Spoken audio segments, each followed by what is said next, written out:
مقدر تھی، ہر شخص کے حق پامال ہو رہے تھے اور اس کی کوئی قیس بن عاصم نے شروع کی اور پھر یہ رسم چل نکلی۔ اللہ نے جب قیس بن عاصم کو اسلام کی دولت سے مالا مال کیا تو وہ بے چین ہو گیا، حضور کی خدمت میں عرض گزار ہوا، حضور میں تو متعدد بچیوں کو زندہ درگور کیا ہے۔ تو آقا کریم علیہ السلام نے اسے غلام آزاد کرنے کا حکم دیا۔ اس نے عرض کی میرے پاس تو اونٹ ہیں، تو فرمایا کہ ہر بچی کے عوض ایک اونٹ ذبح کر دے۔ اس معاشرے میں ایسے لوگ بھی موجود تھے کہ جو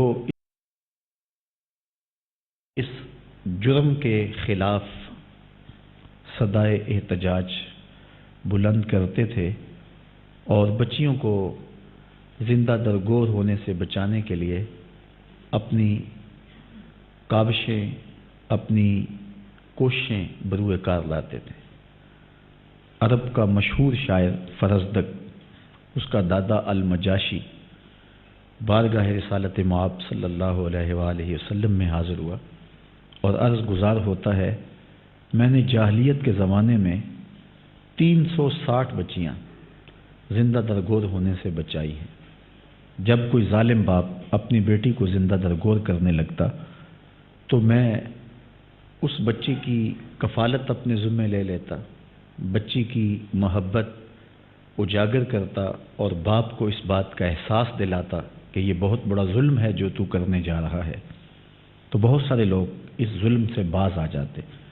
اس طرح 360 بچیاں جاہلیت کے زمانے میں نے زندہ درگور ہونے سے بچائی ہیں۔ کیا اس زمانے کے اس عمل کا مجھے کوئی صلہ ملے گا؟ تو فرمایا اس کا صلہ مل تو گیا ہے، اللہ نے تجھے ایمان دے دیا ہے۔ تو بچیوں کو زندہ درگور کرنا ان کا معمول تھا۔ عربوں کی ایسی داستانیں تاریخ کے اوراق میں موجود ہیں۔ کچھ لوگوں نے حضور علیہ السلام کی بارگاہ میں آ کے عرض بھی کیا۔ ایک شخص نے کہا کہ میں اسلام لانے کے بعد ایمان کی حلاوت نہیں پا رہا، کیونکہ بچیوں کا زندہ درگور کرنا میرے ضمیر پہ بوجھ بنا ہوا ہے۔ تو حضور علیہ السلام نے فرمایا کہ اسلام ما قبل کے گناہوں کی معافی کا سبب ہے، اب اچھے اعمال کیا کرو۔ جس زمانے میں بیٹی کو زندہ درگور کر کے باپ فخر کرتا تھا، اس زمانے میں میرے حضور نے ارشاد فرمایا، فاطمہ تو بدعۃ منی، فاطمہ میرے جگر کا ٹکڑا ہے۔ یہ صرف کلمہ محبت ہی نہیں، یہ کلمہ جہاد بھی ہے۔ اس زمانے میں جب بیٹیاں زندہ درگور کر دی جاتی تھیں اور باپ اس پہ فخر کرتا تھا، حضور کا یہ فرمانا کہ میری بیٹی میرے جگر کا ٹکڑا ہے، یہ کلمہ جہاد تھا۔ بلکہ حضور حضرت سیدہ فاطمہ رضی اللہ تعالی عنہا اور دیگر صاحبزادیوں کے ساتھ جو حسن سلوک کرتے اور ان کو مسند پہ اپنی بیٹی کو بٹھا کے دنیا کے سامنے یہ عملی مظاہرہ کیا کہ بیٹی کو عزت دو، بیٹی کو تکریم دو۔ حضور نبی رحمت صلی اللہ علیہ وآلہ وسلم نے ارشاد فرمایا، جو 3 بیٹیاں یا 3 بہنیں ان کی پرورش کرے، اللہ کی رضا کے لیے ان کا نکاح کر دے، ان کے ساتھ حسن سلوک سے پیش آئے، تو آقا کریم علیہ السلام نے ارشاد فرمایا کہ اس کے اوپر جنت واجب ہو گئی۔ اوجب اللہ لہ الجنہ، اس کے لیے جنت اللہ نے واجب کر دی۔ فقال رجل یا رسول اللہ صلی اللہ علیہ وسلم اوسنتین، ایک صحابی اٹھ کے کھڑا ہوا، عرض کی یا رسول اللہ صلی اللہ علیہ وآلہ وسلم، اگر کسی کی 3 بیٹیاں نہ ہوں، اس کی 2 بیٹیاں ہوں یا 2 بہنیں ہوں، تو حضور نے ارشاد فرمایا اوسنتین، اگر 2 بیٹیاں بھی ہوں تو اللہ اس کو بھی جنت عطا فرمائے گا۔ صحابی فرماتے ہیں حتیٰ لو قالوا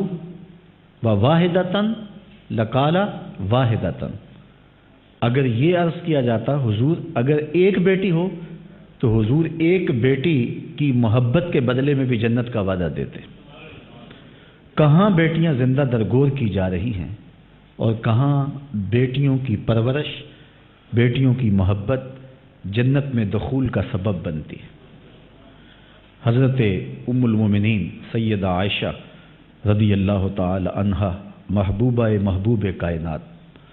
فرماتی ہیں کہ ایک دن میں گھر پہ تھی، ایک خاتون حاضر ہوئی اور اس نے کچھ مانگا۔ حضور کا گھر ڈھونڈا تو ایک کھجور میسر آئی۔ مالک کونین ہیں گو پاس کچھ رکھتے نہیں، دو جہاں کی نعمتیں ہیں ان کے خالی ہاتھ میں۔ کہا ایک کھجور تھی گھر پہ، میں نے اس خاتون سین کیا۔ انہوں نے سارا ماجرا حضور کو سنایا تو آقا کریم علیہ السلام نے ارشاد فرمایا، حضور نے ارشاد فرمایا من ابتغی من هذه البنات بشیء فاحسن الیہن کنا لہ سترا یوم القیامہ۔ فرمایا جو بیٹیوں سے آزمایا گیا اور اس نے حسن سلوک کے ساتھ اچھے انداز سے ان کی تربیت کی اور ان کے ساتھ اچھے انداز سے پیش آیا، قیامت کے دن یہ بیٹیاں آتش دوزخ سے حجاب بن جائیں گی۔ بیٹیاں زندہ درگور کی جاتی ہیں اور کہاں بیٹیاں ماں باپ کو عزت کی مسند پہ بٹھا دیتی ہیں اور ان کی بخشش کی ضمانت قرار پاتی ہیں۔ تو آج بیٹیوں کو جو عزت نصیب ہے اور آج ان کو جو وقار نصیب ہے، آج انہیں تکریم کی نظر سے دیکھا جاتا ہے، تو یہ حضور علیہ السلام نے جو وقار دیا اور عزت کی مسند عطا کی اس کے سبب سے ہے۔ میں ایک دن ایک مارکیٹ میں گیا تو میں نے ایک بوڑھے شخص کو دیکھا جو جھکی ہوئی کمر پہ بوریاں لاد کے مزدوری کر رہا تھا۔ تو میری شناسائی تھی، میں نے پوچھا کہ اتنے بوڑھے ہو گئے ہو تو ابھی تک تم کام نہیں چھوڑتے ہو؟ تو اس کی آنکھوں میں نمی سی آ گئی اور کہنے لگا کہ ابھی میری ایک بیٹی رہتی ہے جس کی میں نے ابھی شادی کرنی ہے۔ تو میں سوچنے لگا یہ باپ تو زندہ درگور کرتا تھا، آج یہ جھکی ہوئی کمر پہ بوریاں لاد کے مزدوری کر رہا ہے، اس کے سینے میں پیار کس نے رکھا؟ یہ بوڑھا باپ آج بھی مزدوری کر رہا ہے، جوان بھائی فیکٹری میں اوور ٹائم لگا رہا ہے کہ میں اپنی بہن کے ہاتھ پیلے کر میں عزت کی جس مسند پہ بٹھایا گیا اور بہن کو وقار کی جس مسند پہ بٹھایا گیا۔ حضور علیہ السلام کی حقیقی بہن تو کوئی نہیں تھی، حضور در یتیم ہیں، لیکن جب حضرت حلیمہ سعدیہ کے ہاں حضور رضاعت کے لیے تشریف لے گئے تو حضرت حلیمہ کی ایک صاحبزادی حضرت شیمہ سلام اللہ علیہا حضور سے بے پناہ پیار کرتے تھے، بے پناہ پیار کرتی تھیں اور محبتوں کا اظہار کرتی تھیں، اور کبھی ایسا ہوتا کہ حضور کو اٹھا کے بنو سعد کے محلے میں لے جاتی، کبھی ایسا ہوتا کہ آپ کو اٹھا کے وہاں لے جاتی جہاں بنو سعد کی بچیاں اپنے ویر لے کے آئی ہوتی، اور ویر گود میں لیے ہر بہن کا مزاج یہ ہوتا ہے کہ میرے ویر سے سونا زمانے میں کوئی نہیں، اور وہاں بھی بنو سعد کی خواتین میں بچیوں میں یہی منظرنامہ تھا۔ اتنے میں حضرت شیمہ اپنے ویر محمد مصطفیٰ کو لے کے آتی اور دور سے کہتی کہ میرا ویر بھی آ گیا، تو وہ کہتی کہ نہیں شیمہ تیرے ویر کا مقابلہ ہی نہیں ہے، تو پھر وہ حضور کو سینے سے چمٹا لیتی اور لوری دیتے ہوئے کہتی ربنا ابق لنا محمدا حتی اراہ یافیم و امردا، اے اللہ میرے ویر محمد کو سلامت رکھنا، آج یہ بچوں کا سردار ہے، میں اپنی آنکھوں سے دیکھوں یہ جوانوں کا بھی سردار ہو، اور اللہ نے انہیں یہ موقع پھر نصیب کیا۔ بلکہ ایک غزوے میں جس قبیلے میں حضرت شیمہ کا نکاح ہوا تھا اس قبیلے کے لوگوں کی گرفتاری عمل میں آئی اور اپنے قیدیوں کو چھڑانے کے لیے یہ بارگاہ رسالت مآب میں پہنچتی ہے، اور حضور دیکھتے ہیں کہ بہن آئی ہے تو استقبال کرتے ہیں اور پوچھتے ہیں بہن کدھر آنا ہوگا، تو عرض گزار ہوتی ہیں حضور آپ کے لوگوں نے ہمارے کچھ لوگ پکڑ لیے ہیں، میں چھڑانے کے لیے آئی ہوں۔ تو حضور فرماتے ہیں بہن تو نے زحمت گوارا کیوں کی، تو پیغام بھیج دیتی میں سارے قیدی چھوڑ دیتا۔ حضور نے کچھ گھوڑے، چند جوڑے اور بہت سارے تحائف دیے۔ بہنیں بھائیوں کے دروازے پہ آئیں تو بھائی خالی تو نہیں موڑا کرتے۔ پھر حضور نے سارے قیدیوں کو بھی آزاد کر دیا اور صحابہ سے فرمایا جب میں قیدی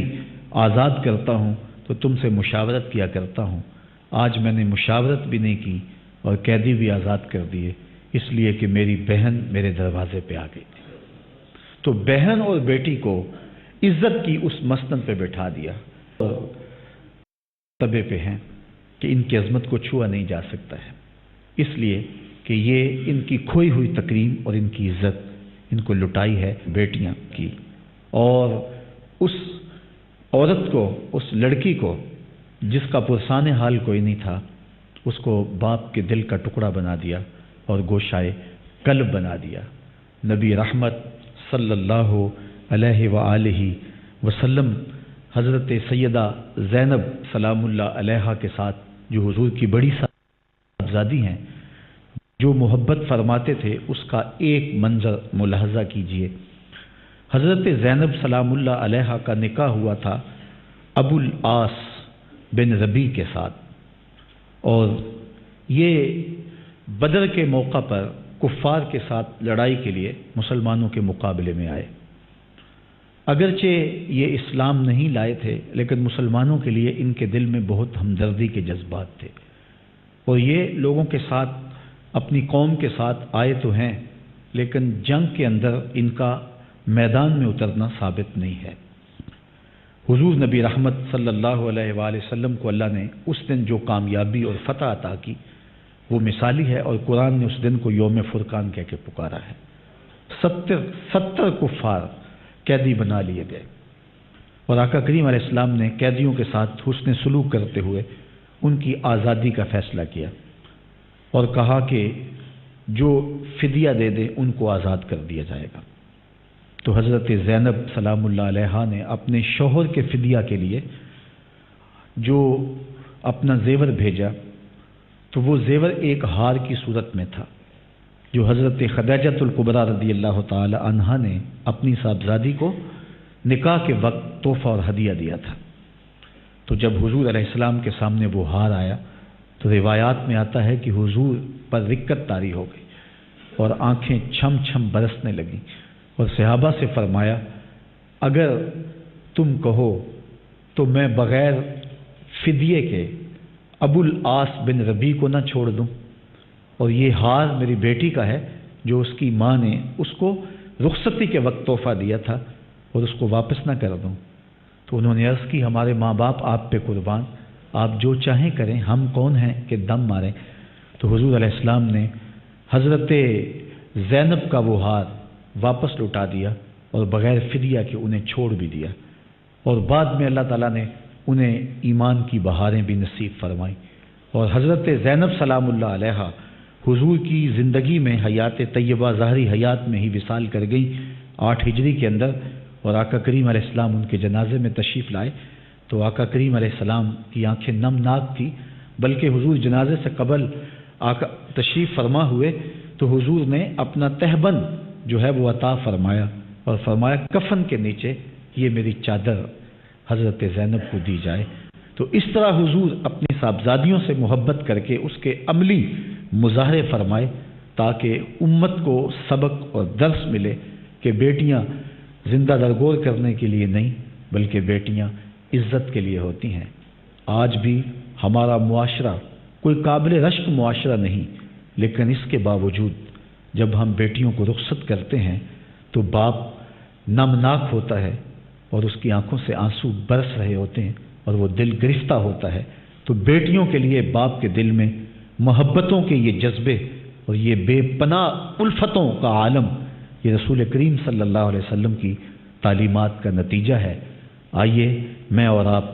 اپنے آقا مزید مستحق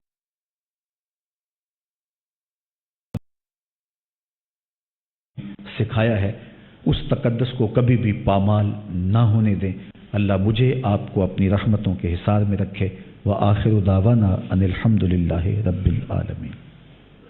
وہ نبیوں میں رحمت لقب پانے والا اسی سے ہے اسلام کا بول بالا،